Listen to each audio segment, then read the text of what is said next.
नमस्कार साथियों, स्वागत है आपका the history bold with Sandeep में। साथियों, लास्ट वीडियो में हमने पढ़ा था विजयनगर एम्पायर के बारे में। तो इंडियन हिस्ट्री के ये छोटे टॉपिक्स हैं, लेकिन अपने आप में बहुत इंपॉर्टेंट हैं, क्योंकि इन टॉपिक्स को अक्सर हम छोड़ देते हैं और इनसे क्वेश्चन डेफिनेटली आता ही आता है, चाहे विजयनगर की बात करें चाहे बहमनी की बात करें। तो आज हम लोग पढ़ने वाले हैं बहमनी सल्तनत के बारे में। बहमनी सल्तनत के अगर हम बैकग्राउंड को देखें तो बहमनी सल्तनत के दौर में अगर हम नॉर्थ इंडिया में देखें किसका रूल है, तो नॉर्थ इंडिया में उस टाइम रूल था नॉर्थ इंडिया में जो है दिल्ली सल्तनत का रूल था। यानी दिल्ली सल्तनत का जो डायनेस्टी थी जिसका नाम था तुगलक, तुगलक डायनेस्टी का रूल था नॉर्थ इंडिया में। ठीक है। और इस तुगलक राजवंश के जो शासक थे उसका नाम था एमबीटी, मोहम्मद बिन तुगलक। ठीक है। तो जब विजयनगर एम्पायर इस्टेब्लिश हुआ था दक्कन में, तो उस दौरान उत्तरी भारत में जिस राजवंश का शासन था वो राजवंश था तुगलक राजवंश। ठीक है। So in the last years of Mohammad bin Tughlaq, Mohammad bin Tughlaq कौन है? ये दिल्ली सल्तनत का रूलर है और यही वो रूलर है जिसने 5 पॉलिसीज चलाई थी जिनके चलते सबसे ज़्यादा ये इसको असफलताएं मिली थी। और साथ ही साथ कहते हैं यही वो रूलर है जिसके दौर में सबसे ज़्यादा रिवोल्ट होते हैं। ठीक है। तो in the last year of Mohammad bin Tughlaq many rebellion took place in Deccan region. Mohammad bin Tughlaq के शासनकाल के अंतिम दिनों में क्या था कि दक्कन दक्कन भी जो था वो दिल्ली सल्तनत का एक पार्ट था एक तरीके से। तो दक्कन में बहुत सारे रिबेलियंस, बहुत सारे विद्रोह होते हैं। These revolts were led by अमीर सादा नोबल्स। और ये जो विद्रोह हुए थे, ये जो बगावतें हो रही थी दक्कन में, इन विद्रोह या इन बगावतों को का नेतृत्व करने वाले जो नोबल्स थे, जो अधिकारी थे, उन्हें अमीर सादा कहा जाता है। ठीक है। तो मोहम्मद बिन तुगलक नॉर्थ इंडिया में है, दक्कन में बहुत सारे रिवोल्ट हो रहे हैं। रिवोल्ट कौन कर रहा है? नोबल्स कर रहे हैं, अधिकारी कर रहे हैं, यानी राजाओं के जो अधिकारी होते हैं वो अधिकारी इन रिवोल्ट्स को अंजाम दे रहे हैं। और इन नोबल्स के ग्रुप को अमीर सादा के नाम से जाना जाता था। As a result the Bahmani saltanat was establish in South India. और इन्हीं विद्रोहों के चलते क्या हुआ? इन्हीं विद्रोहों के चलते बहमनी साम्राज्य की स्थापना होती है दक्कन में, या फिर यूँ कहें कि साउथ इंडिया में। First independent ruler of the Deccan. ठीक है। The first independent ruler of the Deccan was Ismail Mukh Nasiruddin Shah. Ismail Mukh Nasiruddin Shah जो था, ये कौन था? दक्कन का पहला इंडिपेंडेंट रूलर था। ठीक है। लेकिन अगर देख इसकी बात की जाए तो ये बहुत ज़्यादा ओल्ड एज था, इसकी उम्र बहुत ज़्यादा थी। इसी वजह से इसने अपना जो राजपाट है, जो सिंहासन है, उसे छोड़ दिया था। ठीक। तो इस्माइल मुख नसीरुद्दीन शाह के जो नोबल्स थे, इसके जो अधिकारी थे, जो कुलीन वर्ग के लोग थे, इन्होंने क्या किया? अपने में से ही एक नोबल को इस्माइल मुख नसीरुद्दीन शाह का उत्तराधिकारी यानी सक्सेसर चुन लिया था। ठीक है। तो नोबल्स ने क्या किया? The nobles then selected Zafar Khan as their ruler. तो पहला इंडिपेंडेंट रूलर दक्कन का कौन है? इस्माइल मुख नसीरुद्दीन शाह। उम्र बहुत ज़्यादा थी जिसके चलते इसने क्या किया? अपना राजपाट, अपना सिंहासन छोड़ दिया। उसके बाद में इसके जो नोबल्स थे, उन नोबल्स ने जफर खान को अपना रूलर सेलेक्ट कर लिया। ठीक है। जफर खान की बात करें तो जो जफर खान है उसको हसन गंगू के नाम से भी जाना जाता है। क्लियर है? तो बैकग्राउंड क्या कहता है? बैकग्राउंड ये कहता है कि नॉर्थ इंडिया में कौन है? दिल्ली सल्तनत का रूल है। दिल्ली सल्तनत के तुगलक राजवंश का रूल है। रूलर कौन है? मोहम्मद बिन तुगलक है। और दक्कन की अगर बात करें तो मोहम्मद बिन तुगलक के अंतिम सालों में कहते हैं कि लगभग 36 विद्रोह हुए थे मोहम्मद बिन तुगलक के खिलाफ। तो मोहम्मद बिन तुगलक के शासनकाल के अंतिम सालों में दक्कन में बहुत सारी बगावतें होती हैं, बहुत सारे विद्रोह होते हैं। और इन विद्रोह को करने वाले कौन थे? तो मोहम्मद बिन तुगलक के दौरान इन विद्रोह को करने वाले जो जो लोग थे वो थे नोबल्स। और नोबल्स के इस ग्रुप को जिसने बगावतें की थी उसे अमीर सादा के नाम से जाना जाता है। दक्कन का जो, और इसी दौर में हम देखते हैं कि दक्कन में एक नए साम्राज्य का उदय होता है जिसे हम कहते हैं बहमनी साम्राज्य। पहला इंडिपेंडेंट रूलर कौन हुआ दक्कन का? तो Ismail Mukh Nasiruddin Shah. He was the first independent ruler of south India और दक्कन। ठीक है। उम्र बहुत ज़्यादा होने के चलते इस्माइल मुख नसीरुद्दीन शाह ने क्या किया? अपना राजपाट छोड़ दिया। तब इसके नोबल्स ने क्या किया? अपने में से ही जफर खान को अपना रूलर सेलेक्ट कर लिया। और जफर खान जो है, इसका दूसरा नाम क्या था? Hasan Gangu. So this was the background. Now we will talk about Alauddin Bahman Shah. ठीक है। टाइम पीरियड अगर देखें तो इसका जो टाइम पीरियड है वो कितना है? इसका टाइम पीरियड है 1347 से लेके 1358। ठीक है। So this was the time period of Alauddin Bahman Shah. Alauddin Bahman Shah ने 1347 से लेकर 1358 ईस्वी तक शासन किया था। और अलाउद्दीन बहमन शाह को क्या कहते हैं? ही was the founder of Bahmani सल्तनत। बहमनी साम्राज्य का संस्थापक कहा जाता है अलाउद्दीन बहमन शाह को। ठीक है, कब इसने स्थापना की थी? तो 1347 में, 1347 में अलाउद्दीन बहमन शाह ने क्या किया था? बहमनी साम्राज्य की स्थापना की थी। तो देख लेते हैं। Zafar Khan became the ruler इन 1347। अभी हमने बात की जफर खान का दूसरा नाम क्या है? हसन गंगू नाम है। ठीक है, तो जफर खान या हसन गंगू, इसको किसने सेलेक्ट किया था? इस जो नोबल्स ने ही इसे सेलेक्ट किया था कि ये हमारा जो है अब अगला रूलर होगा। तो Zafar Khan became the ruler इन 1347। 1347 में जफर खान या हसन गंगू रूलर बन जाता है। And he took the title Abul Muzaffar Alauddin Bahman Shah. और इसने एक उपाधि धारण की। उपाधि क्या थी? उपाधि थी अबुल मुजफ्फर अलाउद्दीन बहमन शाह जो है, this was the title of Hasan Gangu और जफर खान। तो जफर खान 1347 में रूलर बन जाता है और उसने अबुल मुजफ्फर अलाउद्दीन बहमन शाह ये टाइटल, ये उपाधि धारण की थी। और इसी को क्या कहा जाता है? He is regarded as the founder of Bahmani सल्तनत। इसी को बहमनी साम्राज्य का संस्थापक कहा जाता है। किसको? अलाउद्दीन बहमन शाह को, या जफर खान को, या हसन गंगू को। ठीक है, बेसिकली अगर देखा जाए तो ये अफगान था। He was of Afghan origin, तो ये अफगान था। ठीक है, तो अभी तक हमारे सामने क्या चीज़ें क्लियर होगी? क्वेश्चन नंबर फर्स्ट क्लियर हो गया कि who was the founder of Bahmani सल्तनत, व्हेन वाज द बहमनी सल्तनत इस्टेब्लिश्ड। ठीक है, तो जफर खान या फिर हसन गंगू या फिर अलाउद्दीन बहमन शाह, ये कौन है? He was the founder of Bahmani सल्तनत। ठीक है, दूसरा क्वेश्चन क्या था कि बहमनी साम्राज्य की स्थापना कब हुई? बहमनी साम्राज्य की स्थापना होती है 1347 में, 1347 ईस्वी में बहमनी साम्राज्य की स्थापना की गई थी। ठीक है, कैपिटल किसे बनाया? तो अलाउद्दीन बहमन शाह की बात करें, जो कि बहमनी एम्पायर का फाउंडर भी है, इसने अपने इस साम्राज्य की राजधानी बनाया था गुलबर्गा को। ठीक है, so he made Gulbarga the capital of his kingdom. अपनी किंगडम की कैपिटल किसे बनाया था इसने? गुलबर्गा को बनाया था। और गुलबर्गा का इसने नाम चेंज कर दिया था। जो नया नाम रखा था वो नया नाम रखा था साथियों Ahsanabad. So he made the capital of his kingdom as Gulbarga and he also renamed Gulbarga as एहसानाबाद। ठीक है, तो एक और नया सवाल तैयार हुआ कि भाई बहमनी साम्राज्य की राजधानी कौन सी थी? बहमनी साम्राज्य की राजधानी थी गुलबर्गा। गुलबर्गा को राजधानी बनाने वाला कौन था? तो भाई जिसने बहमनी साम्राज्य की नींव रखी थी, जो संस्थापक था, उसी ने गुलबर्गा को राजधानी बनाया था बहमनी साम्राज्य की। और गुलबर्गा का नाम किसने बदला था? तो गुलबर्गा का नाम बदल दिया था अलाउद्दीन बहमन शाह ने। और नया नाम क्या रखा था? एहसानाबाद। ठीक है, so he made Gulbarga the capital of his kingdom. ये याद रखेंगे, गुलबर्गा कैपिटल थी किसकी? बहमनी सल्तनत की। किसने बनाया? इन्होंने बनाया। नाम क्या है? अलाउद्दीन बहमन शाह। ठीक है, कौन है ये? फाउंडर है किसके? बहमनी सल्तनत के।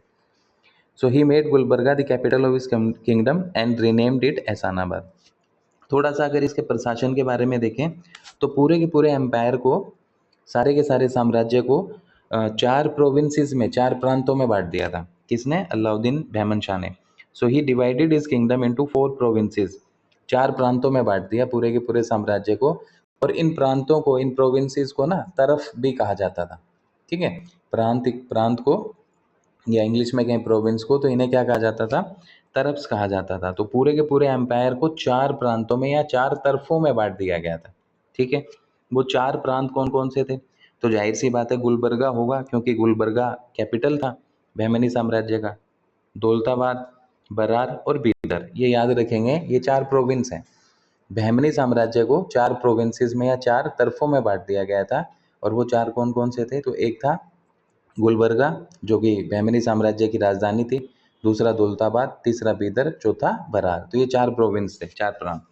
Each province was governed by a तरफदार।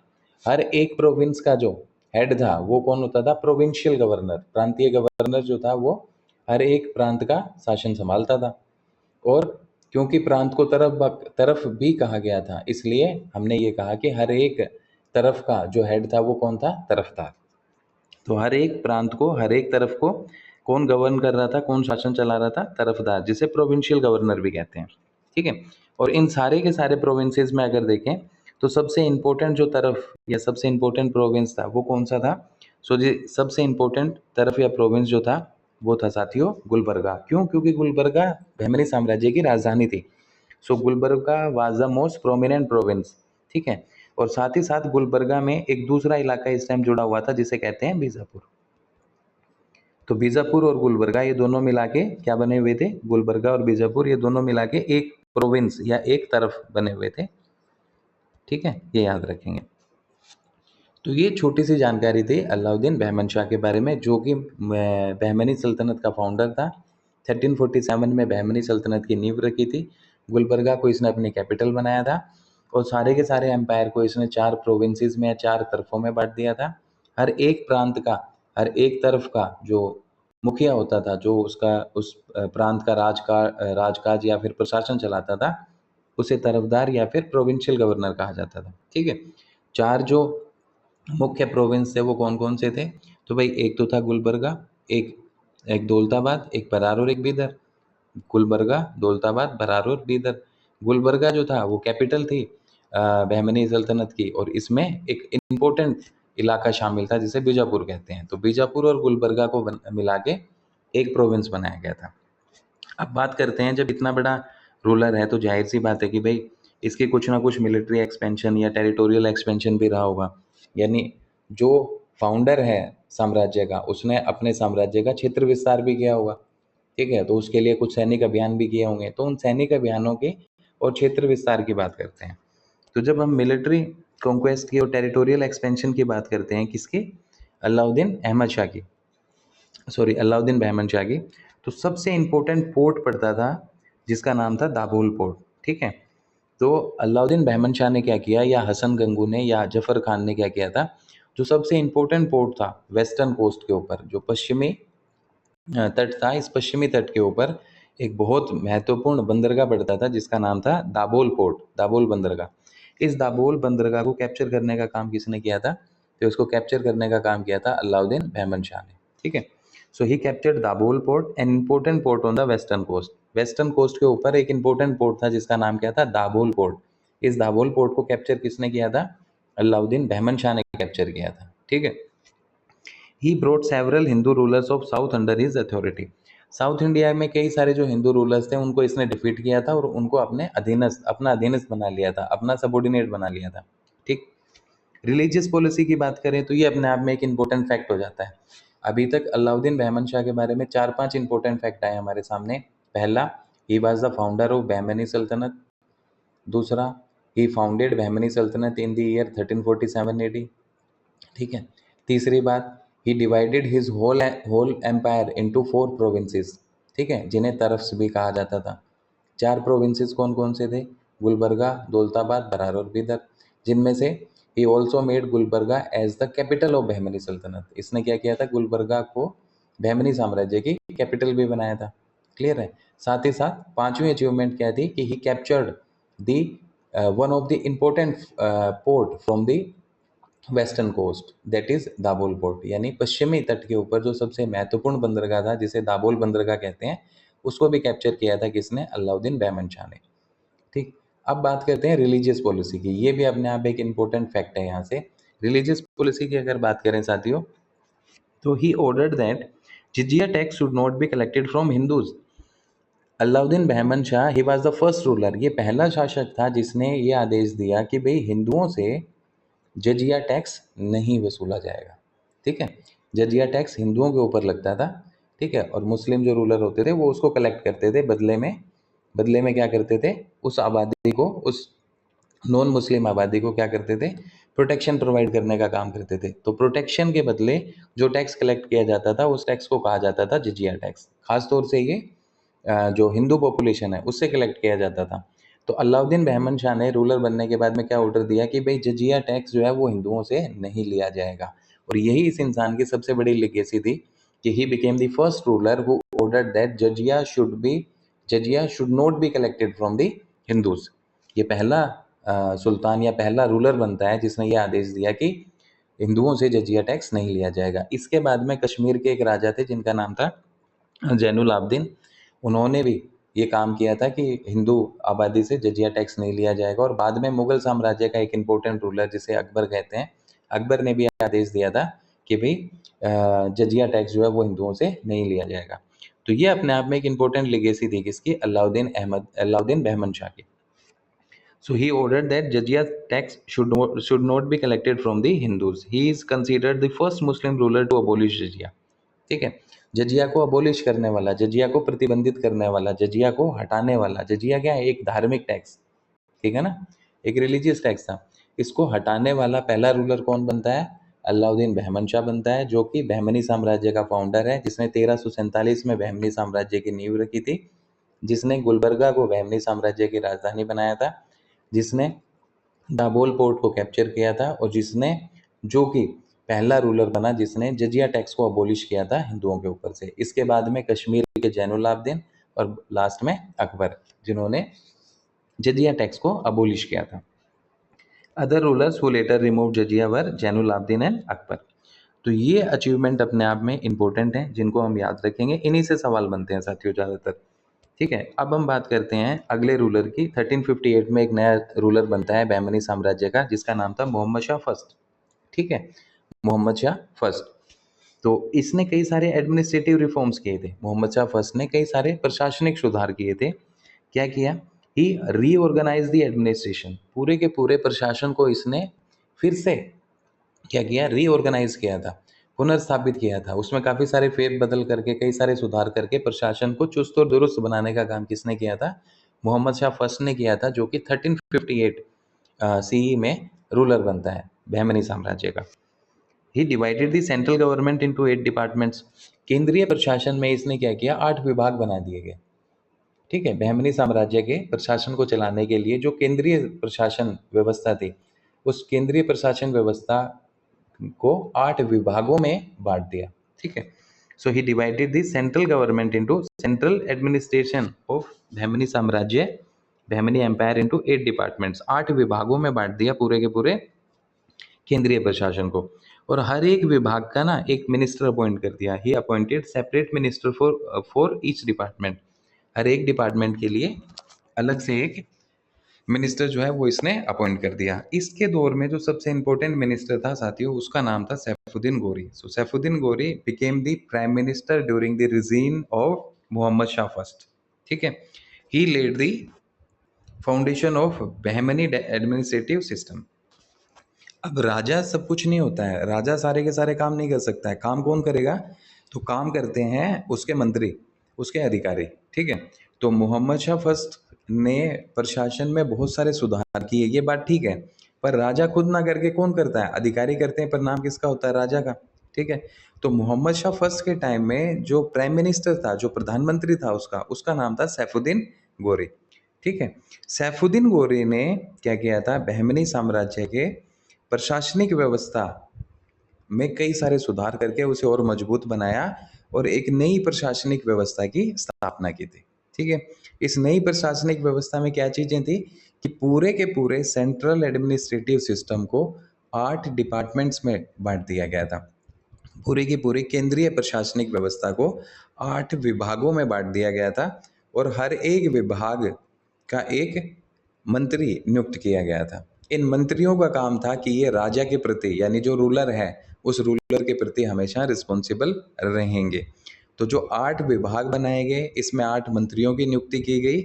इन मंत्रियों का काम था कि वो मोहम्मद शाह फर्स्ट के प्रति कैसे रहें, रिस्पॉन्सिबल रहें, उत्तरदायी रहें, यानी मोहम्मद शाह फर्स्ट की जो भी नीतियां हैं, जो भी आदेश हैं, उन्हें अच्छे से धरातल पे लागू करने का काम करें। ठीक है, ये जो नया प्रशासनिक व्यवस्था थी, इस नई प्रशासनिक व्यवस्था का फाउंडर किसे कहा गया, तो मोहम्मद शाह फर्स्ट के प्राइम मिनिस्टर यानी प्रधानमंत्री को कहा गया, जिसका नाम था सैफुद्दीन गोरी। ठीक है, सैफुद्दीन गोरी और मोहम्मद फर्स्ट ने मिलकर क्या किया, 2 नए मिनिस्टर रिक्रूट किए थे, 2 नए मंत्रियों की नियुक्ति की थी। एक मंत्री था विदेश मंत्री और एक मंत्री जो था वो था वित्त मंत्री।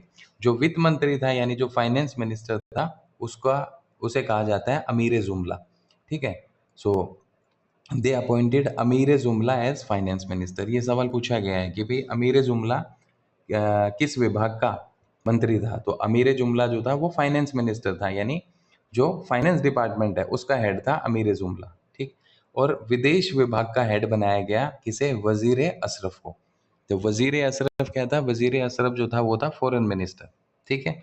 आज के दौर में भी हम बात करते हैं ना फॉरेन मिनिस्टर की, फाइनेंस मिनिस्टर की, होम मिनिस्टर की, उसी तरीके से साथियों बहमनी साम्राज्य में मोहम्मद शाह फर्स्ट के टाइम में उसके प्राइम मिनिस्टर जिसका नाम था सैफुद्दीन गोरी, उसने क्या किया था, he establish the new administrative system in the Bahmani Sultanate, and he also appointed two prominent ministers, that is the finance और the foreign minister, ठीक है। तो जो फाइनेंस मिनिस्टर था उसे क्या कहा गया, अमीर जुमला। जो फॉरेन मिनिस्टर था उसे कहा गया वजीर अशरफ। ये याद रखेंगे, सबसे इंपॉर्टेंट है। इस इंसान का नाम याद रखना पड़ेगा सैफुद्दीन गोरी का, क्योंकि ये इंपॉर्टेंट है, ठीक है। तो मोहम्मद शाह के बारे में अभी तक हमने क्या पढ़ा, हमने ये पढ़ा कि कई सारे प्रशासनिक सुधार इसने किए थे। उन प्रशासनिक सुधारों को करने वाला सही में कौन था, इसका प्रधानमंत्री था जिसका नाम था सैफुद्दीन गोरी। और पूरे के पूरे जो सेंट्रल एडमिनिस्ट्रेटिव सिस्टम है उसको 8 विभागों में बांट दिया गया। हर एक विभाग का एक मंत्री नियुक्त किया गया था, और ये मंत्री जो थे वो किसके प्रति रिस्पॉन्सिबल थे, तो ये एम्परर के प्रति रिस्पॉन्सिबल थे। इसके अलावा सैफुद्दीन गोरी ने मोहम्मद शाह फर्स्ट के साथ मिलकर फॉरेन मिनिस्टर और फाइनेंस मिनिस्टर की भी रिक्रूटमेंट की थी। फॉरेन मिनिस्टर को कहा जाता है वजीर अशरफ, फाइनेंस मिनिस्टर को कहा जाता है Amir Jumla. Wars and achievement, Mohammed Shah first की कुछ एक वॉर्स भी हैं, कुछ और दूसरी अचीवमेंट्स भी हैं। जरा देखते हैं कौन कौन सी wars and achievements of Mohammad Shah first. ये डिफीटेड कंपा नायका ऑफ वारंगल, तेलंगाना में एक, आज के तेलंगाना में पहले जो एक डायनेस्टी या किंगडम, एक राजवंश हुआ करता था, उसका नाम था वारंगल, ठीक है। वारंगल डायनेस्टी का रूलर कंपा नायक था। इस कंपा नायक को हराने का काम किसने किया था, मोहम्मद शाह फर्स्ट ने किया था, ठीक है। ये हार और ये आदमी का हारना ये अपने आप में इम्पोर्टेंट क्यों है, क्योंकि इस हार के बाद में हम ये देखते हैं कि बहुत सारी चीज़ें कंपा नायक की तरफ से मोहम्मद शाह फर्स्ट को मिलती हैं, ठीक है।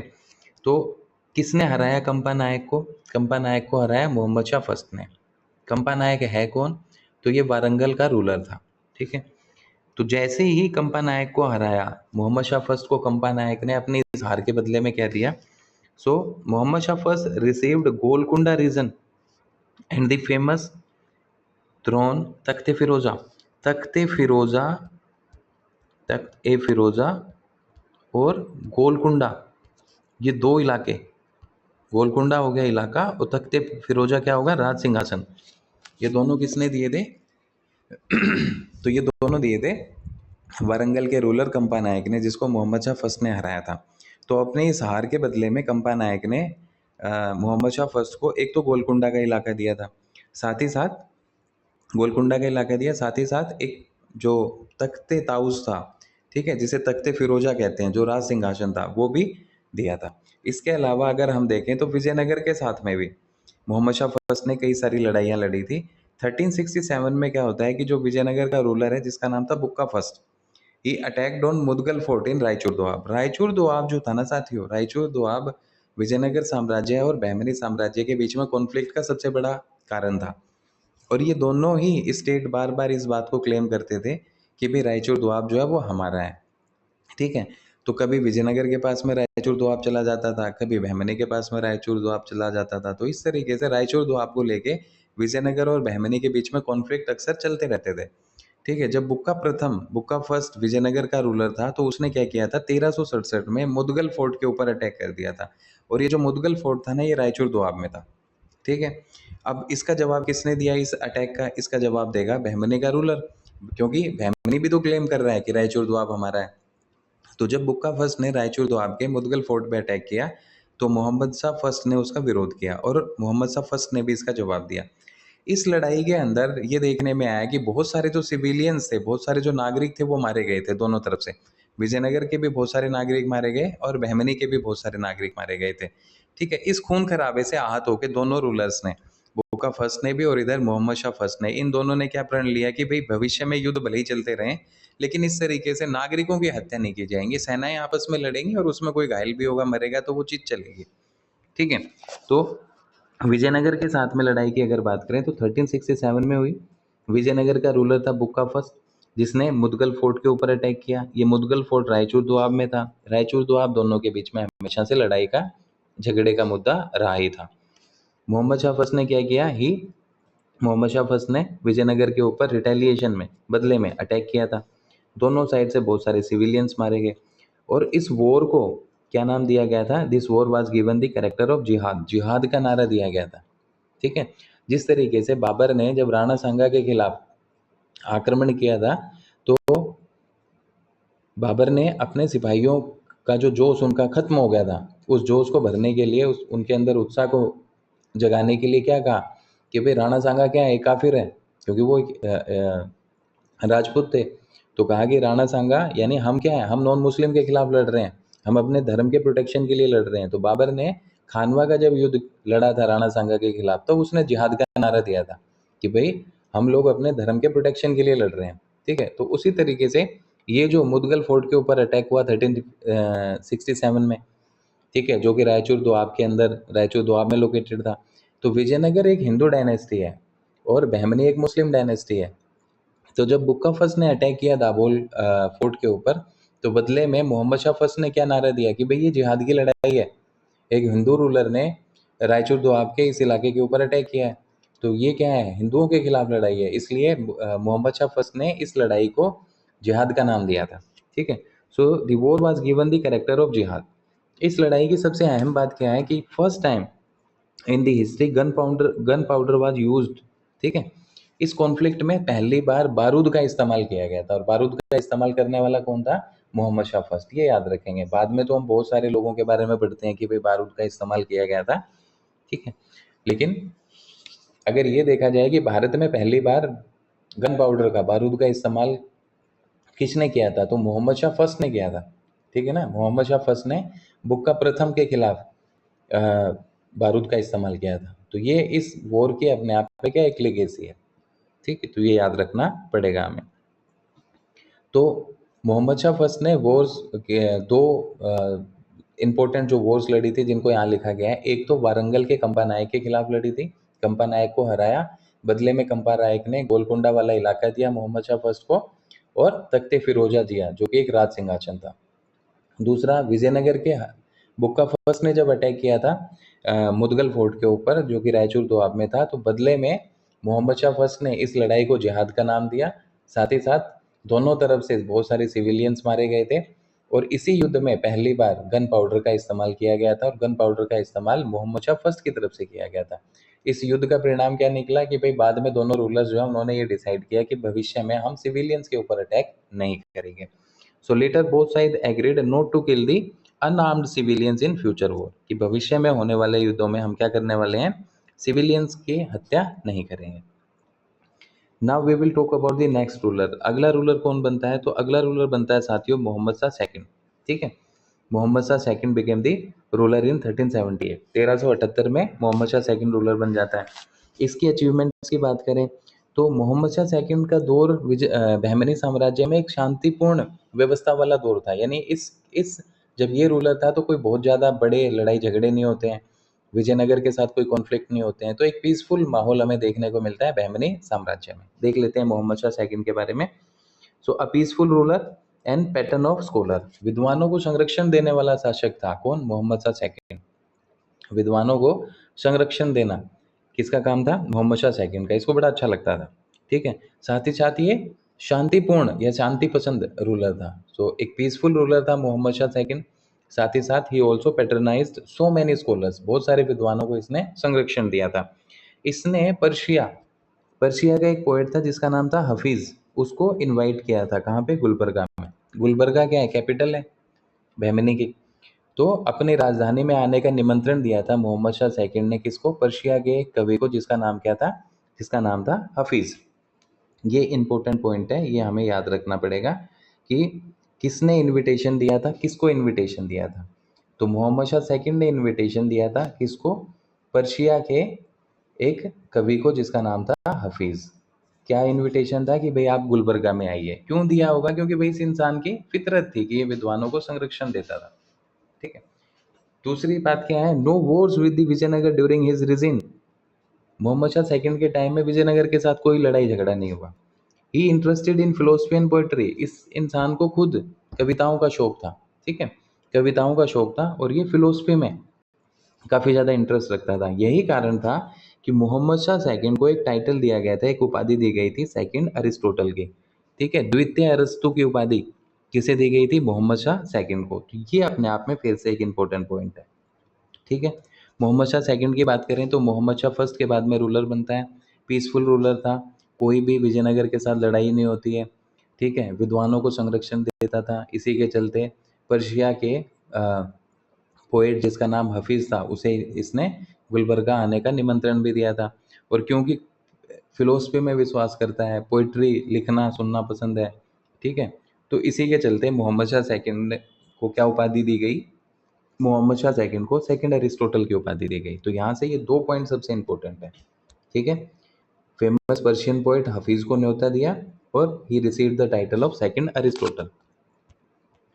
ताजुद्दीन फिरोज शाह, ये बहमनी सल्तनत का अपने आप में एक इम्पोर्टेंट रूलर है, ताजुद्दीन फिरोज शाह। थोड़ा सा इसके बारे में देखते हैं क्या क्या चीज़ें हैं।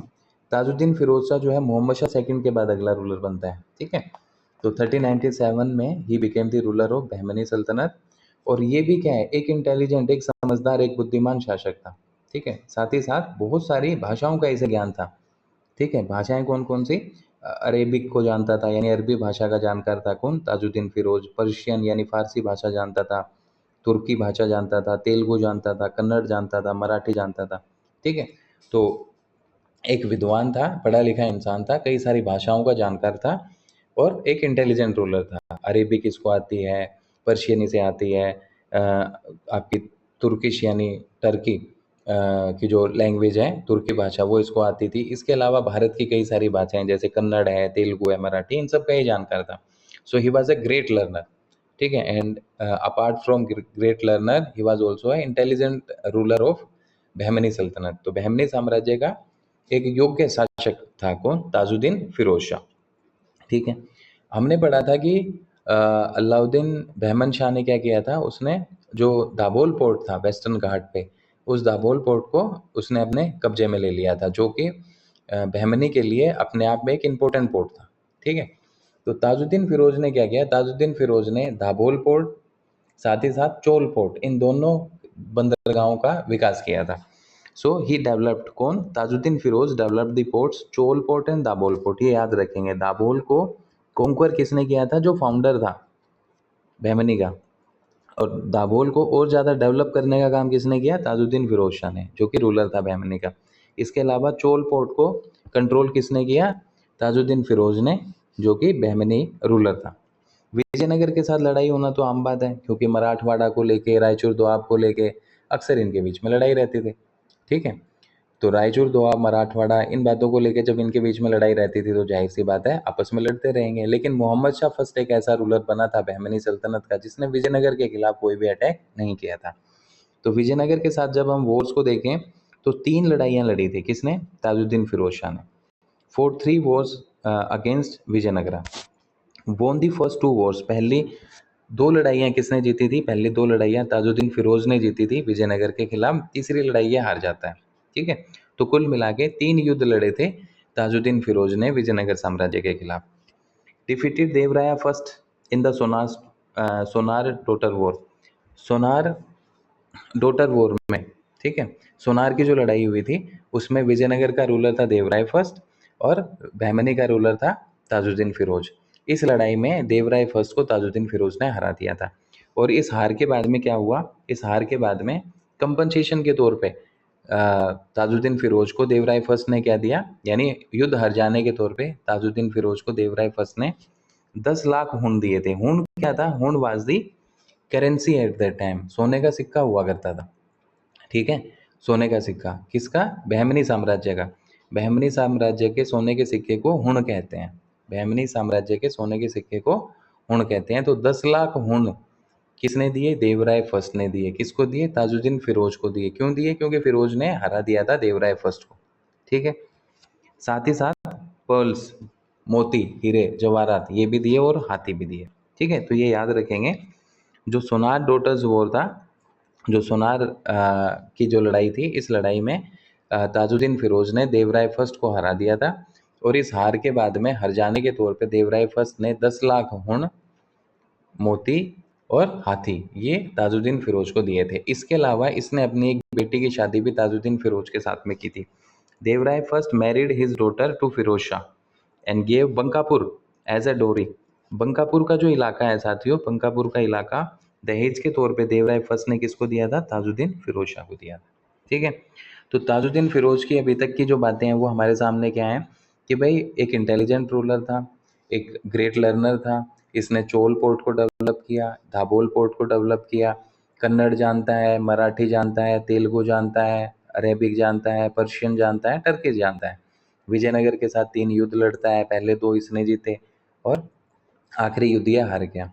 सोनार की जो लड़ाई हुई थी, उस सोनार की लड़ाई में बहमनी के ताजुद्दीन फिरोज के सामने देवराय फर्स्ट था, जिसको इसने हरा दिया था, और बदले में देवराय फर्स्ट ने 10 लाख हुण, कुछ मोती यानी पर्ल्स और हाथी ये ताजुद्दीन फिरोज को दिए थे। साथ ही साथ अपनी एक बेटी की शादी ताजुद्दीन फिरोज के साथ में की, और बंकापुर का जो इलाका है वो ताजुद्दीन फिरोज को दिया गया था। ये सवाल कई सारे एग्जाम में पूछा गया है कि देवराय फर्स्ट ने कौन सा इलाका दहेज के तौर पे ताजुद्दीन फिरोज शाह को दिया था। देवराय फर्स्ट ने कौन सी लड़ाई में 10 लाख ऊन, हाथी और मोती ताजुद्दीन फिरोज शाह को दिए थे? तो सोनार की लड़ाई याद रखेंगे, बहुत इंपॉर्टेंट है। और Bankapur as a dowry, Bankapur को दहेज के तौर पे किसे दिया? फिरोज शाह को, ताजुद्दीन फिरोज शाह को। ये बहुत जरूरी है। अफाकी एंड दक्कनी ग्रुप, अफाकी और दक्कनी की अगर बात करें तो ये जो अफाकी और दक्कनी ग्रुप है ये किसके टाइम में बनते हैं? ताजुद्दीन फिरोज शाह के टाइम में बनते हैं, जो कि कौन है? बहमनी रूलर है। ठीक है ना, बहमनी रूलर है कौन? ताजुद्दीन फिरोज शाह। और इसके दौर में दरबार के अंदर जो पूरे का पूरा जो इसके दरबारी थे वो 2 गुटों में बढ़ जाते हैं। एक ग्रुप होता है अफाकी और एक ग्रुप होता है दक्कनी। ठीक है, कैसे ये ग्रुप बनते हैं, क्या होता है, उसको देखते हैं। He invited Muslim from West Asia and gave them high post. किसने इन्वाइट किया मुस्लिम्स को, वेस्ट एशिया के मुस्लिम्स को? तो ताजुद्दीन फिरोज शाह ने, जो कि बहमनी शासक था, उसने क्या किया? He invited the Muslims from West Asia, पश्चिमी एशिया के जो मुस्लिम थे उन्हें इनवाइट किया कि भाई मेरे साम्राज्य में आके रहो, और इन मुस्लिम्स को उसने अपने दरबार में ऊंचे ऊंचे पद दिए थे।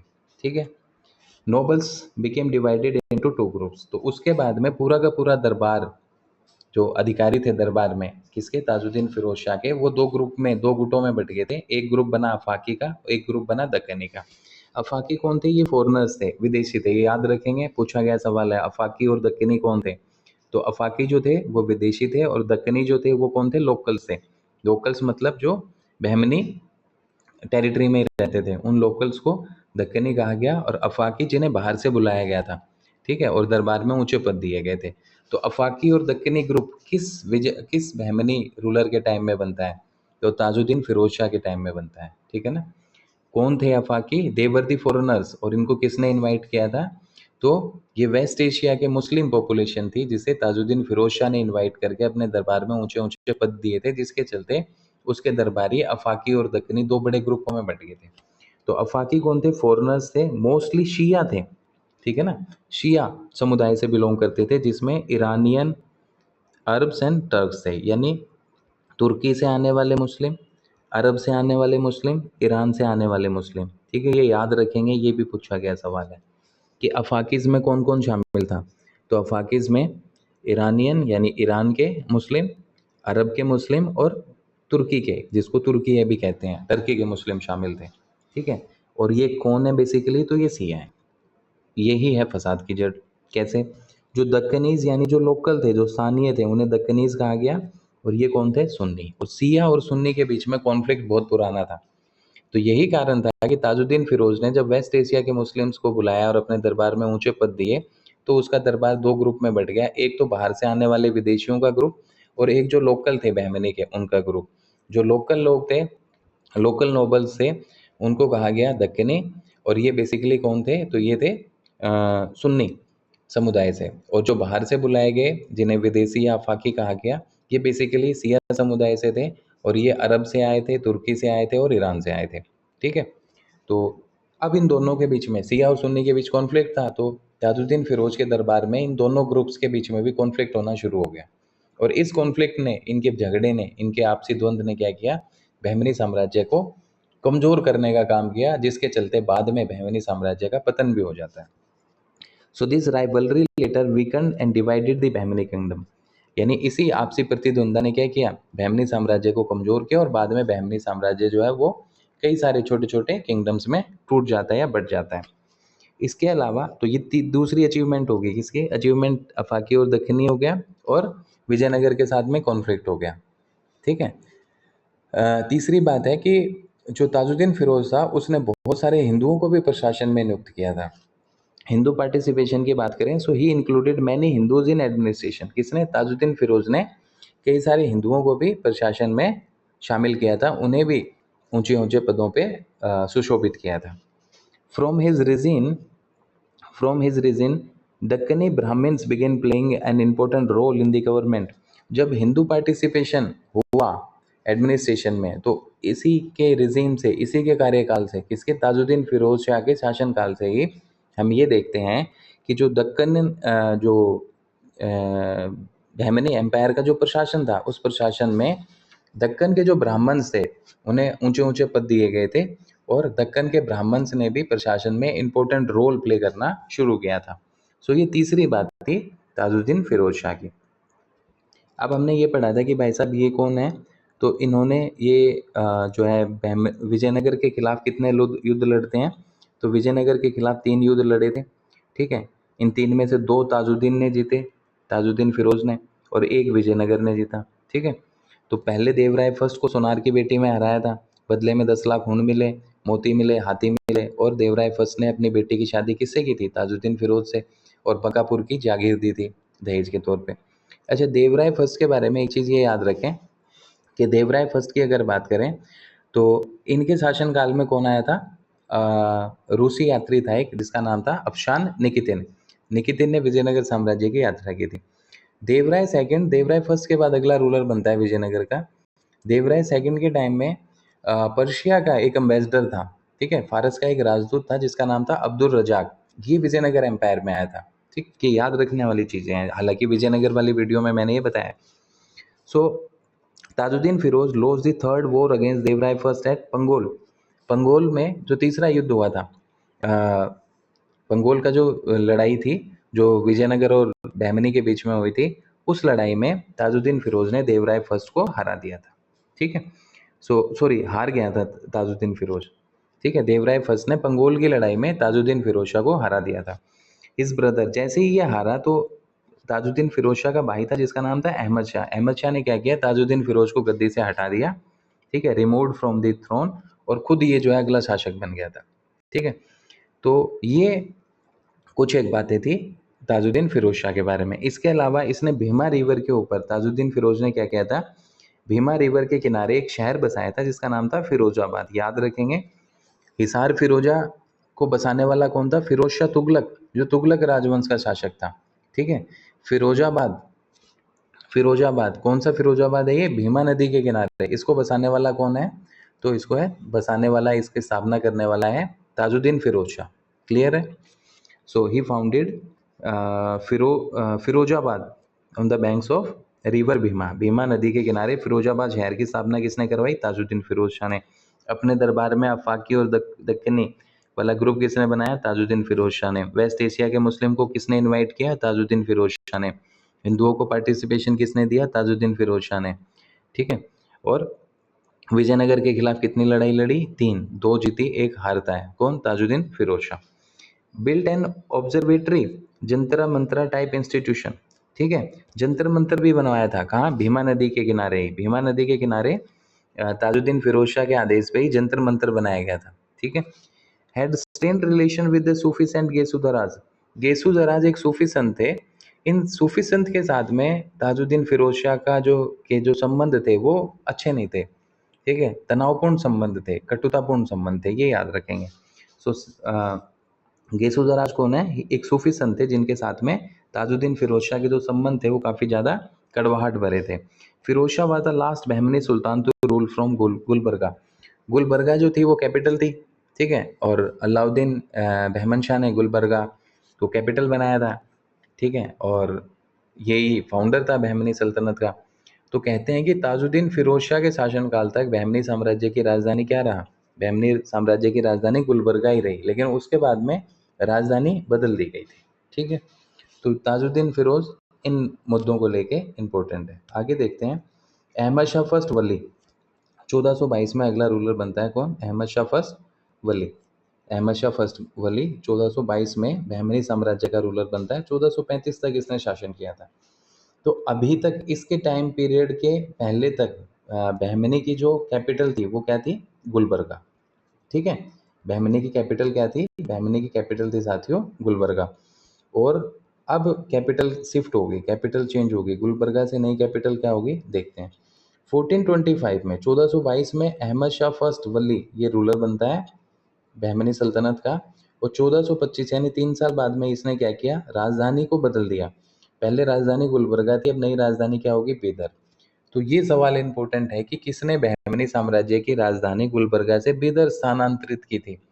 तो गुलबर्गा को राजधानी बनाने वाला तो था अलाउद्दीन बहमन शाह, और बीदर को राजधानी बनाने वाला था अहमद शाह फर्स्ट वली, ठीक है। तो 1425 में बहमनी की राजधानी बदल दी गई, पहले राजधानी गुलबर्गा थी, अब नई राजधानी होगी बीदर। बीदर को राजधानी बनाने वाला जो जो बहमनी शासक था उसका नाम क्या था? अलाउद्दीन अहमद शाह फर्स्ट वली, जो 1422 में रूलर बनता है। रीनेम्ड बीदर एज मोहम्मदाबाद, राजधानी बदली ही नहीं, सिर्फ राजधानी नई राजधानी बीदर बना दिया, बीदर का नाम बदल के क्या नाम रख दिया? मोहम्मदाबाद, ठीक है। तो मोहम्मदाबाद किसका नाम था? बीदर का नाम था। किसने रखा? तो भाई इसने रखा था, जिसका नाम था अहमद शाह वली, ठीक। कुछ एक राजनीतिक और कुछ एक सैनिक अभियानों के बारे में बात करें अहमद शाह फर्स्ट वली की, तो इसने क्या किया था? बहमनी किंगडम की जो पावर थी उसको और बढ़ाने का काम किया, और ज़्यादा बहमनी साम्राज्य को मजबूत करने का काम किया था। और इसने क्या किया था? जो वारंगल का रूलर था उसको मार दिया था, and ended its independent existence. Warangal के रूलर को इसने क्या किया था? उसकी हत्या करवा दी थी, और वारंगल का जो स्वतंत्र अस्तित्व था उसे खत्म कर दिया, और वारंगल को बहमनी के कंट्रोल में ले लिया। So he killed the ruler of Warangal and ended its independent existence. इसके अलावा मालवा का एक रूलर था जिसका नाम था होशंग शाह। होशंग शाह को हराने का काम भी किसने किया था? तो भाई अहमद शाह फर्स्ट वली ने किया था। और सबसे बड़ी जीत इसकी क्या थी? कोंकण को जीतना। His last major victory was in Konkan. Konkan को जीतना इसके अपने आप में एक महत्वपूर्ण सैनिक अभियान था। तो कोंकण को जीता, मालवा के होशंग शाह को इसने हरा दिया था, और वारंगल के रूलर की हत्या करके वारंगल को बहमनी साम्राज्य का अधीनस्थ बना लिया था, और वारंगल का जो स्वतंत्र अस्तित्व था उसे खत्म कर दिया था। ये तीनों काम किसने किए थे? तो अहमद शाह फर्स्ट वली ने किए थे, जिसने राजधानी गुलबर्गा से बीदर कर दी और बीदर का नाम मोहम्मदाबाद कर दिया था, ठीक है। बीदर का नाम मोहम्मदाबाद, और capital shifted from Gulbarga to Bidar. एक फेमस कवि थे जिनका नाम था शेख हजारी, खुरासान के थे, ठीक है। तो खुरासान के एक फेमस कवि थे जिनका नाम था शेख हजारी। वो आए थे किसके दरबार में? वो आए थे अहमद शाह फर्स्ट के दरबार में। ये याद रखेंगे, शेख हजारी कौन है? खुरासान के एक फेमस कवि, और इन्होंने बहमनी साम्राज्य की यात्रा की थी, बहमनी साम्राज्य के दरबार में आए थे। उस टाइम रूलर कौन था? तो उस टाइम रूलर था अहमद शाह फर्स्ट वली। ये अहमद शाह फर्स्ट वली जो है ना, गेसू दराज का क्या था? शिष्य था। So he was the disciple of the Sufi saint Gesu Daraz. Gesu दराज जिसके साथ में ताजुद्दीन फिरोज के रिलेशन कैसे थे? कड़वाहट भरे। तो गेसू दराज का क्या था? ये शिष्य था। कौन? अहमद शाह फर्स्ट वली। अहमद शाह फर्स्ट के संबंध बड़े अच्छे थे, क्योंकि ये उनको गुरु मानता था। तो इसी के चलते जो अहमद शाह फर्स्ट वली है, इसने जो है, इसको वली भी कहा जाता है। वली का मतलब क्या है? सेंट।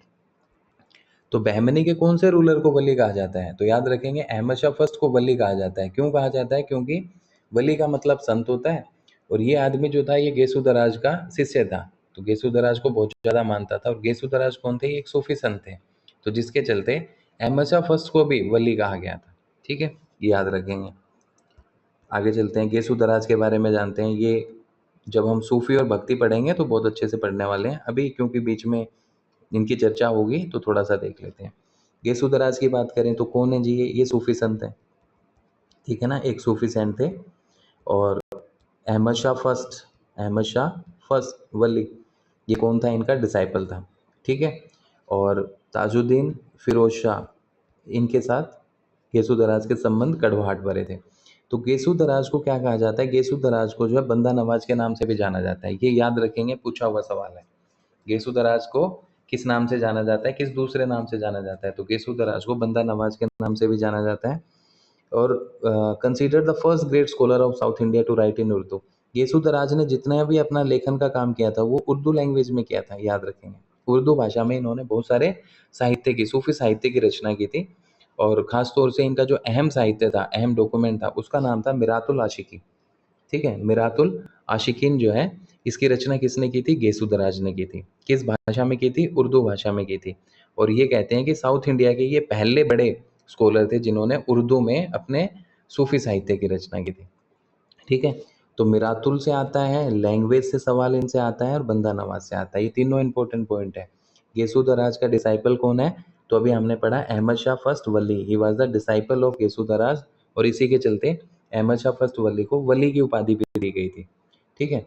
गेसु दराज को और अन्य किस नाम से जानते हैं, तो बंदा नवाज के नाम से इन्हें जाना जाता है।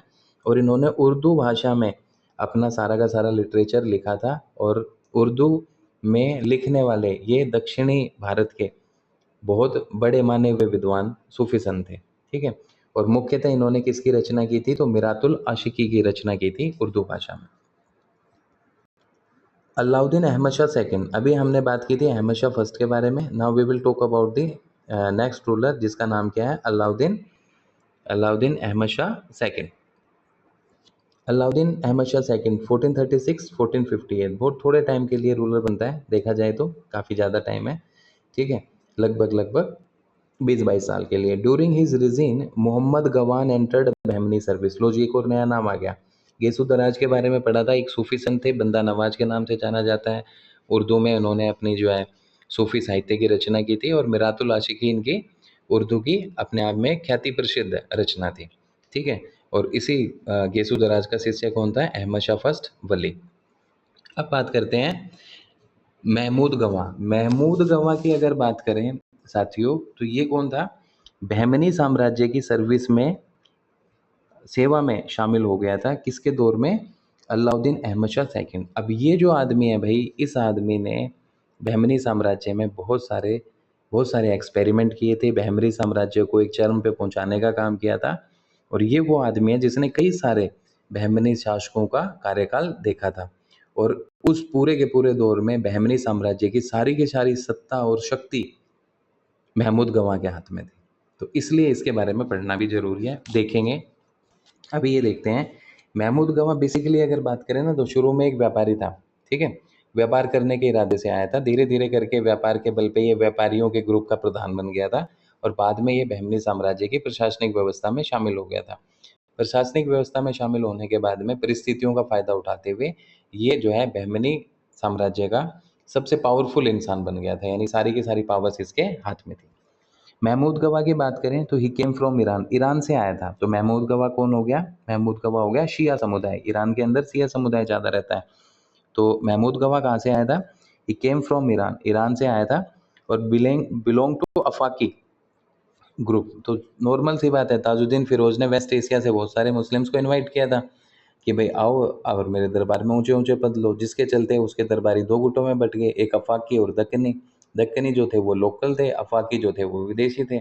और इन अफाकियों में हमने पढ़ा कि ईरान से आने वाले, तुर्की से आने वाले और अरब से आने वाले मुस्लिम समुदाय शामिल थे। तो महमूद गवाह कहाँ का है, ईरान का। तो ये किस ग्रुप में शामिल होगा, अफाकी ग्रुप में, ठीक है। और शिया डोमिनेटिंग ग्रुप था ये। तो Mahmud Gawan came from Iran and belong to the Afaqi foreign group, ठीक है। He was originally a merchant, पहले क्या था, ये बहमनी साम्राज्य के प्रशासन में शामिल होने से पहले ये क्या था, एक व्यापारी था। और इसने एक टाइटल एक्वायर कर रखा था, एक उपाधि धारण कर रखी थी, मलिकुत तुजार। यानी मलिकुत तुजार का मतलब क्या होता है, व्यापारियों का प्रधान या मुखिया, ठीक है। तो originally Mahmud Gawan was a merchant and he also hold the title Malikut Tujjar. Malikut Tujjar का मतलब क्या है, चीफ ऑफ मर्चेंट्स, यानी व्यापारियों का मुख्य या मुखिया। ये उपाधि धारण कर रखी थी महमूद गवाह ने। ईरान से आया था, समुदाय से बिलोंग करता था, और शुरू में एक व्यापारी था, लेकिन अलाउद्दीन अहमद शाह सेकंड के शासनकाल में ये बहमनी साम्राज्य की सेवा में शामिल हो जाता है। सो ही वाज ए शिया मुस्लिम। ठीक है, ये चीज़ें क्लियर हैं। शिया मुस्लिम था, शुरू में मर्चेंट था, धीरे धीरे करके मलिक उत तुजार का टाइटल एक्वायर कर लिया और व्यापारियों का मुखिया हो गया। ईरान से था, अफाकी ग्रुप में शामिल था। अलाउद्दीन अहमद शाह सेकंड के दौर में ये बहमनी साम्राज्य की सेवा में शामिल हो जाता है। ठीक है, तो अलाउद्दीन अहमद शाह सेकंड के बाद में अगला रूलर कौन बनता है? तो जी अगला रूलर बनता है हुमायूं, 1458 1461, थोड़े से टाइम के लिए। कौन है ये? अलाउद्दीन अहमद शाह सेकंड का बेटा है। कौन? हुमायूं। बाबर का बेटा भी हुमायूं था, अकबर का बाप जिसे कहते हैं। ठीक है ना। और दक्षिण में बहमनी साम्राज्य का एक रूलर था, उसका नाम भी हुमायूं था, तो कंफ्यूज होने का नहीं। ठीक है, दक्षिण में बहमनी साम्राज्य का एक रूलर था जिसका नाम था हुमायूं, जो कि अलाउद्दीन अहमद शाह सेकंड का बेटा था। 1458 में बहमनी साम्राज्य का शासक बनता है। क्यों इसको रखा गया है यहाँ? तो भाई साहब ये बहुत ज़्यादा क्रूर शासक था। ठीक है, दुष्ट प्रवृत्ति वाला शासक था। ठीक, और इसी की वजह से इसको आम जनता जो है वो जालिम के नाम से पुकारती थी। और हुमायूं सेकंड को जो है वो दक्कन का नीरो भी कहा जाता है। रोमन एम्पायर में नीरो की अगर बात करें तो he was also a cruel ruler of the Roman Empire. वो भी क्रूर शासक था। ठीक है, तो नीरो कहा जाता है हुमायूं को। क्यों? क्योंकि नीरो पूरे विश्व में प्रसिद्ध था अपनी क्रूरता के लिए। उसी तरीके से दक्कन में बहमनी साम्राज्य में हुमायूं प्रसिद्ध था अपनी क्रूरता के लिए। लोग उसे जालिम के नाम से पुकारते थे, इसलिए हुमायूं को दक्कन का नीरो भी कहा जाता है। तो इसलिए बस इसके बारे में रखा गया है। एज सच कोई खास इसकी अचीवमेंट नहीं है। हाँ, इसकी सबसे बड़ी गलती ये है कि इसने जो महमूद गवा था उसे अपना प्राइम मिनिस्टर बना लिया, प्रधानमंत्री बना लिया, और उसके बाद महमूद गवा ने बहमनी साम्राज्य की सारी शक्तियों को अपने हाथ में केंद्रीकृत कर लिया था। सो हुमायूं की बात करें, कौन है? He was son of Alauddin Ahmad Shah second. बहुत ज़्यादा क्रूअल रूलर था, बहुत ज़्यादा क्रूर शासक था हुमायूं। इसके चलते इसे जालिम भी कहा जाता है, टायरेंट इंग्लिश में कहते हैं। ठीक है, और हुमायूं को क्या कहा जाता है? Also called the Nero of Deccan. Deccan का नीरो भी कहा जाता है हुमायूं को, क्रूरता के चलते। इसने किसको अपॉइंट किया था अपना prime minister? So he appointed Mahmud Gawan as his prime minister. Mahmud Gawan को इसने अपना प्रधानमंत्री नियुक्त किया था। ठीक है, created an administrative council of 4 members. इसके दौर में, हुमायूं के शासनकाल के दौर में 4 सदस्यों वाली एक प्रशासनिक परिषद की स्थापना की गई थी। ठीक है, और इस प्रशासनिक परिषद में जो 4 सदस्य थे उसमें प्राइम मिनिस्टर भी शामिल था, और उसमें जो राजमाता होती थी, क्वीन मदर, उसको भी शामिल किया गया था। तो created an administrative council of 4 members including the queen mother यानी राजमाता उसमें शामिल है, और महमूद गवा यानी पीएम भी उसमें शामिल है। ठीक है, हुमायूं के बाद में 1461 में निज़ाम शाह अगला रूलर बनता है। निज़ाम शाह 1461 में। ठीक है, तो 1461 में जब निज़ाम शाह रूलर बना तो भाई इसकी उम्र थी सिर्फ 8 साल। He was 18 years of old. ठीक है, हुमायूं 18 ईयर्स ओल्ड, सन सक्सीडेड है। हुमायूं के मरने के बाद में उसका 8 साल का बेटा निज़ाम शाह अगला रूलर बनता है, और क्योंकि उसकी उम्र बहुत कम थी, ना के बराबर थी, तो वो राजपाट कैसे संभालेगा? ठीक है, तो वो राजपाट संभाल नहीं सकता। तो ऐसे में जो प्राइम मिनिस्टर था महमूद गवा, उसको जो है उसका गार्जियन बना दिया गया था। लेकिन 2 ही साल के बाद में, died after ruling only of 2 years, 2 साल के बाद में ही ये इसकी मौत हो जाती है, निज़ाम शाह सेकंड की। फिर अगला रूलर बना मोहम्मद शाह थर्ड। ठीक है, इसकी उम्र भी 9 साल थी। मोहम्मद शाह थर्ड जब बहमनी का जब राजा बनता है, शासक बनता है, तो उसकी उम्र कितनी थी? 9 साल। कब रूलर बना? 1463 में, हुमायूं के मरने के बाद में। ठीक है, तो फिर से पावर किसके हाथ में रहेगी?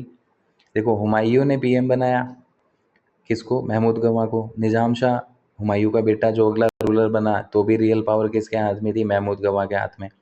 निज़ाम शाह के मरने के बाद में जब 9 साल का अगला लड़का, जिसका नाम महमूद शाह थर्ड था, वो जब रूलर बनता है, तब भी रियल पावर किसके हाथ में है? महमूद गवा के हाथ में है। तो देखते हैं, therefore Mahmud Gawan acted as the real administrator and prime minister. तो महमूद गवा निज़ाम शाह के टाइम में भी पीएम है, हुमायूं के टाइम में भी पीएम है, और मोहम्मद शाह के टाइम में भी पीएम है, और रियल पावर भी इसी के हाथ में है। Mahmud Gawan received the title of Khwaja Jahan. Mahmud गवा ने जो उपाधि धारण की थी, वो उपाधि थी ख्वाजा जहां की। इसके अलावा जो महमूद गवा था वो बीजापुर का क्या था? गवर्नर था। बीजापुर का गवर्नर भी था, तरफदार भी था बीजापुर का। ठीक है, so he was also the governor of Bijapur. एक रशियन था जिसका नाम था अफशान Nikitin, he visited the Bahmani kingdom during this period. तो मोहम्मद शाह थर्ड के टाइम में जो रशियन ट्रैवलर था जिसका नाम था निकितिन, रूसी यात्री था निकितिन, जो कि बहमनी साम्राज्य में आया था, और विजयनगर साम्राज्य में आया था देवराय फर्स्ट के टाइम में। ठीक है, देवराय फर्स्ट के टाइम में आया था निकितिन, कहाँ पे, विजयनगर में, देवराय फर्स्ट के टाइम में। और बहमनी में आया था ये कब, जब महमूद शाह थर्ड रूलर था, जब पीएम महमूद गवां था। ठीक है ना, महमूद गवां के बारे में बात करते हैं, द ग्रेटेस्ट बहमनी मिनिस्टर। ठीक है, बहमनी का सबसे बड़ा महान प्रधानमंत्री के तौर पे भी इसे जाना जाता है। किसको, महमूद गवां को। ओरिजिनली कहाँ से आया था, ईरान से आया था, सिया से बिलोंग करता था, शुरू में व्यापारी था, बाद में व्यापारियों का प्रधान बन गया, और धीरे धीरे करके बहमनी साम्राज्य की सेवा में शामिल हो गया, और एक महान, एक बड़ा प्रधानमंत्री बन गया, रियल पावर इसके हाथ में थी। So Mahmud Gawan expanded the Bahmani empire through successful campaigns, defeated Malwa. Mahmud Gawan की बात कर रहे हैं, तो भाई क्या किया कि बहमनी एम्पायर को और ज़्यादा विस्तारित करने का काम किया, कई सारे सक्सेसफुल कैंपेन अभियान किए थे, और मालवा को भी इसने हराया था। सबसे बड़ी जो अचीवमेंट है महमूद गवां की वो क्या थी कि his greatest achievement was the conquest of Goa in 1472। 1472 ईस्वी में गोवा के ऊपर अपना कब्जा कर लिया था, किसने, बहमनी साम्राज्य ने। ठीक है, और उस टाइम पीएम कौन था, महमूद गवां। तो महमूद गवां ने अपनी सूझबूझ से गोवा को अपने कब्जे में कर लिया था 1472 में। ये सबसे इंपॉर्टेंट चीज़ें याद रखेंगे। नेक्स्ट ईयर 1473 में he conquered Belgaum and captured Dabhol from Vijayanagara. 1473 में बेलगाम कर्नाटक में है, उस इलाके को अपने कंट्रोल में ले लिया था, और दाभोल पोर्ट जो पहले बहमनी के पास में था, फिर विजयनगर ने अपने कंट्रोल में किया, उस दाभोल पोर्ट को फिर से छीन लिया इसने विजयनगर से। ठीक है, अच्छा, शुरू में पूरा का पूरा एम्पायर जो था वो 4 प्रोविंसेस में, 4 तरफों में बटा हुआ था, गुलबर्गा, दौलताबाद, बरार और बिदर। महमूद गवान ने क्या किया, he increase the number of provinces from 4 to 8। पहले 4 प्रांत थे, महमूद गवान ने क्या किया, 8 प्रांत बना दिए। कौन कौन से, गाविल और मावूर, ये 2 प्रोविंस हो गए। गुलबर्गा और बीजापुर, ये 2 प्रोविंस हो गए। दौलताबाद और चुनार, ये 2 प्रोविंस हो गए। वारंगल और राजामुंद्री, ये 2 प्रोविंस हो गए। तो पूरे के पूरे साम्राज्य को अब 8 प्रांतों में बांट दिया गया था। 8 प्रांत कौन कौन से, एक वारंगल हो गया, एक राजामुंद्री हो गया, एक दौलताबाद हो गया, एक जुन्नार हो गया, एक गुलबर्गा हो गया, एक बीजापुर हो गया, एक गविल हो गया, और एक माहुर हो गया। ठीक है, तो महमूद गवां के टाइम में बहमनी साम्राज्य 8 प्रांतों में बटा हुआ था। 1473 में इसने बेलगांव को जीत लिया और दाभोल पोर्ट को छीन लिया विजयनगर से, और 1472 में इसने क्या किया था, गोवा के ऊपर अपना कब्जा कर लिया था, और गोवा को बहमनी साम्राज्य का हिस्सा बना लिया था। इसके अलावा इसने मालवा को भी हरा दिया था।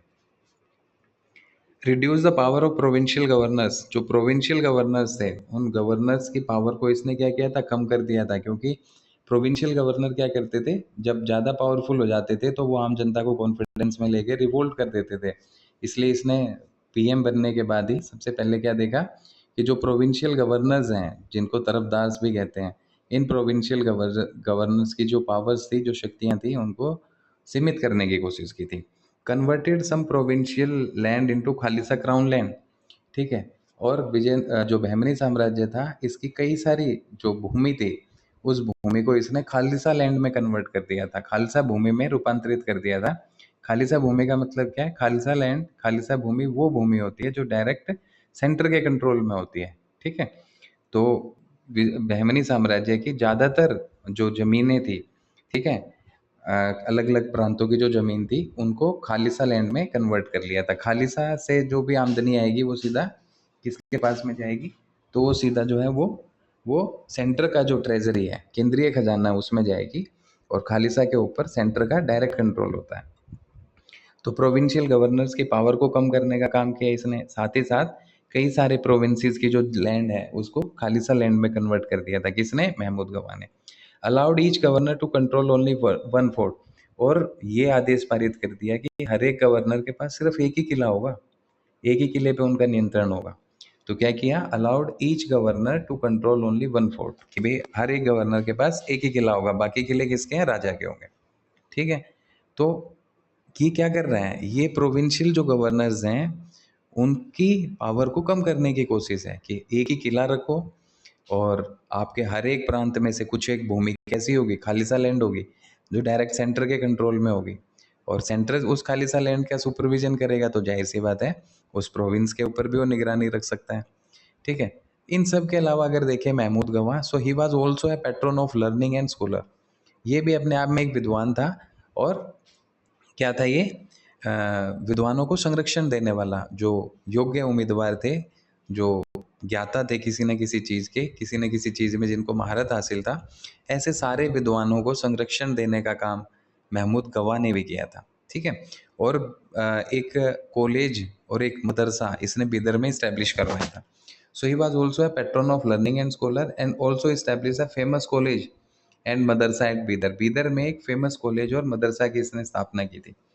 ठीक। इसने कुछ किताबें भी लिखी थी। महमूद गवाह ने जो किताब लिखी थी उसमें एक किताब आता है रोजतुल इंसा। ठीक है, रोजतुल इंसा ये किताब किसने लिखी थी, महमूद गवाह ने।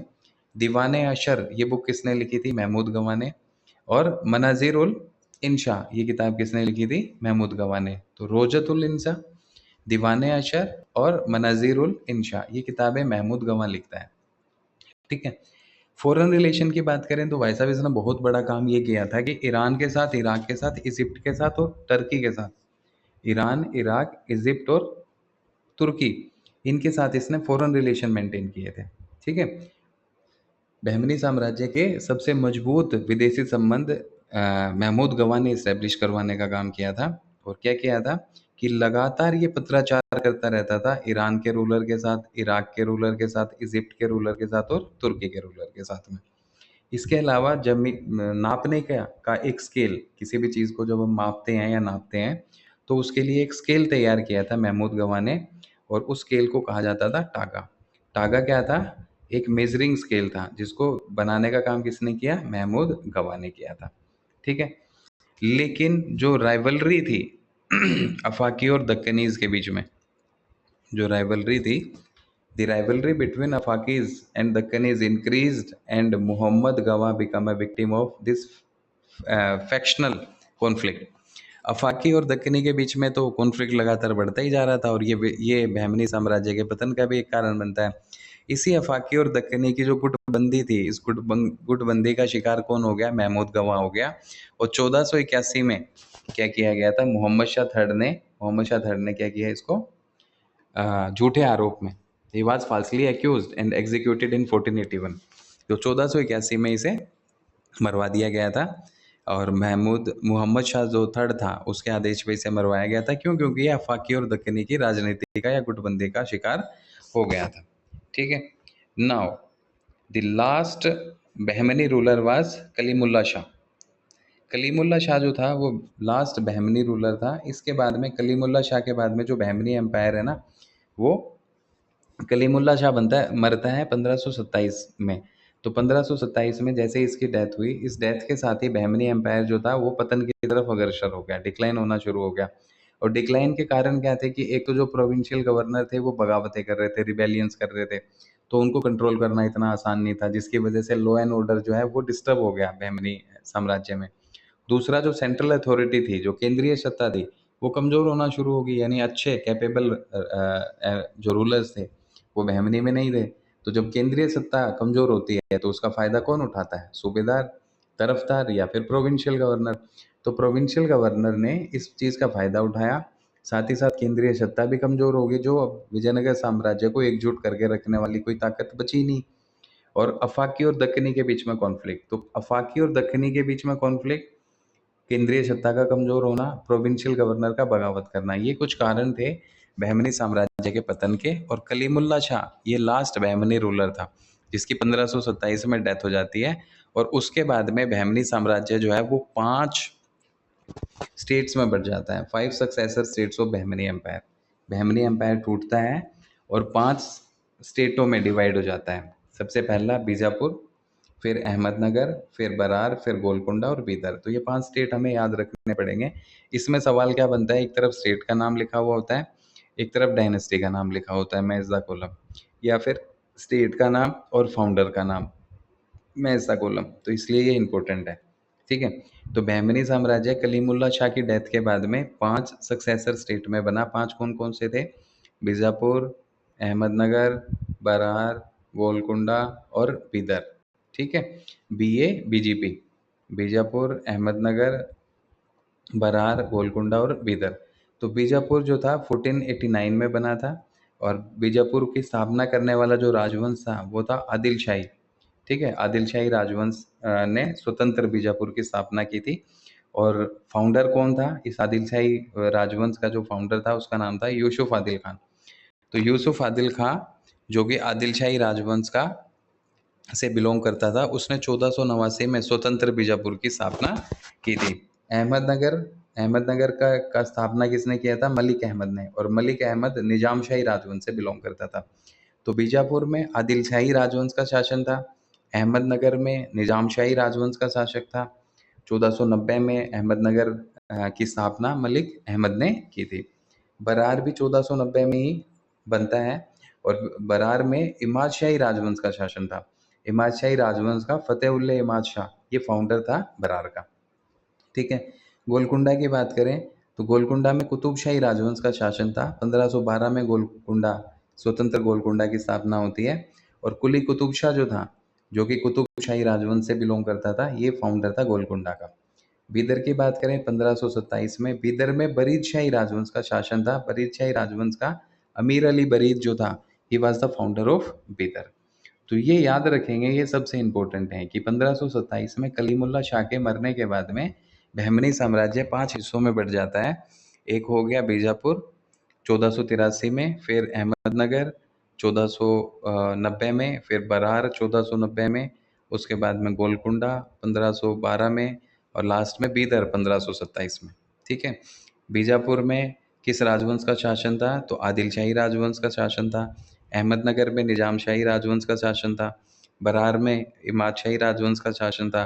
गोलकुंडा में कुतुब शाही राजवंश का शासन था। और बीदर में बरीद शाही राजवंश का शासन था। ठीक है। बीजापुर में बीजापुर में आदिल शाह, अहमदनगर में निजाम शाही, बरार में इमाद शाही, गोलकुंडा में कुतुब शाही, और बीदर में बरीद शाही। बीदर में बरीद शाही, गोलकुंडा में कुतुब शाही, बरार में इमाद शाही, अहमदनगर में निजाम शाही, और बीजापुर में आदिल शाही। ये याद रखेंगे, बहुत ज़रूरी है। फाउंडर कौन है? तो बीजापुर, स्वतंत्र बीजापुर की स्थापना करने वाला आदिल शाही राजवंश का यूसुफ आदिल शाह था। अहमदनगर का की स्थापना करने वाला निजाम शाही राजवंश का मलिक अहमद था। बरार में इमाद शाही राजवंश का फतेह इमाद शाह था, जिसने स्वतंत्र बरार की स्थापना की थी। गोलकुंडा में कुतुब शाही थी, तो कुतुब शाही राजवंश का Quli Qutb Shah, he was the founder of Golconda, independent Golconda. और बीदर की बात करें तो बरीद शाही यानी Amir Ali Barid, he was the founder. तो साथियों, इस तरीके से करके जो बहमनी साम्राज्य है वो टॉपिक हमारा खत्म होता है। तो बहमनी और विजयनगर दोनों को एक साथ पढ़ेंगे तो बड़ा आसान रहेगा। काफ़ी इंपॉर्टेंट टॉपिक है ये। तो आशा करता हूँ आपको ये वीडियो पसंद आई होगी। अगर आपको ये वीडियो पसंद आई है तो अपने दूसरे साथियों के साथ भी इसे शेयर करें, और जो हमारा चैनल है दी हिस्ट्री वर्ल्ड विद संदीप, उसे सब्सक्राइब करें। और आप जिस भी नए किसी टॉपिक के ऊपर वीडियो चाहते हैं तो प्लीज़ आप कमेंट बॉक्स में कमेंट लिखें, उसके ऊपर भी काम किया जाएगा। तो आज के लिए इतना ही, जल्दी मिलते हैं नेक्स्ट वीडियो में। धन्यवाद।